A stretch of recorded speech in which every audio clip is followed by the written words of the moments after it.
From Anne's Diary, Saturday the 13th of April 2013, Malacca, Malaysia. We have come here from Singapore. Guest house owners Mr. and Mrs. Lee were very friendly and polite. He offered to give us a guided tour of Malacca at 6:45 p.m. We went to local Chinese cafe for breakfast. Guest house is in the old part of the town, now a UNESCO World Heritage Area with Georgetown, Penang. Then walked around Old Town by a river which was very smelly and dirty green sludge colour. Saw old churches. One was 1756. Malacca was on the spice route and was a Dutch and Portuguese colony. Lots of men on rickshaws covered in fake flowers driving tourists around Old Town. Lots of Chinese tourists on coach tours. Few Westerners. Saw monitor lizards swimming in the river. Lived in holes in the wall at the river's edge. After lunch, which was Chinese food, we went on a riverboat cruise for a few kilometres.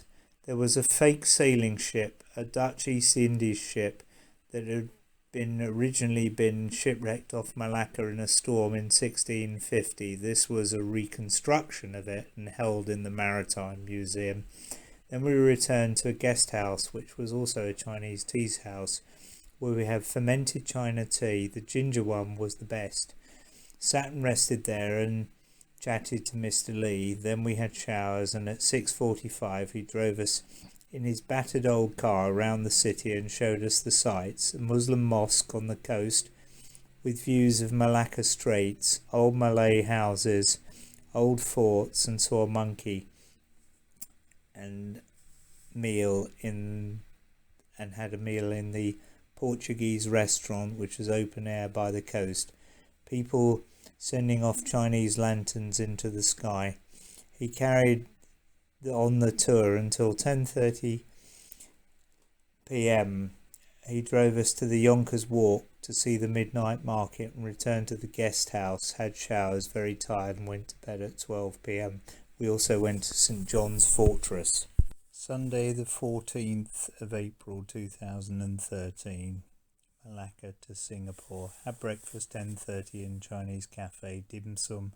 Then we walked around the old town, different area, old Chinese temples, Chinese theatre, and a lot of little shops, busy with Chinese tourists. Keith brought new flip-flops. Phoenix fell ill and was sick, potentially from the seafood or shell food the day before. K&A headed back to the guest house for a rest. D&P arrived back and she went to lie down. Mr. Lee made us lovely local coffee, and then his wife did us some winter melon teas for us and Doug. Chatted and rested. Phoenix recovered a bit after a little nap. Went off to the Chinese restaurant for lunch. Had already loaded all our bags into the hire car boot. Then set off to drive back to city Johor Bahru, or JB as it's better known, which was the Malaysian city on the border. 3:15 p.m. long drive. Stopped at service station. Mainly palm trees stretching for miles on either side of the motorway. Not much sign of towns or villages. Palm tree oil and rubber are the main exports from Malaysia. Used sat-nav to get us back to the lady's house who owned the car hire company, but took us to the wrong area. 7 p.m. Spent an hour trying to find our way despite many phone calls to ask directions of the lady, which were not very helpful. She and her husband did not know the names of the local roads. Jambalan Street was there. 14 similar streets with numbers after their names. We needed Jambalan 1. A nightmare to find out, but eventually we got there. We crossed the border at the crossing, not so busy this time as it was on Friday evening when we left. Got back to the flat about 10 p.m.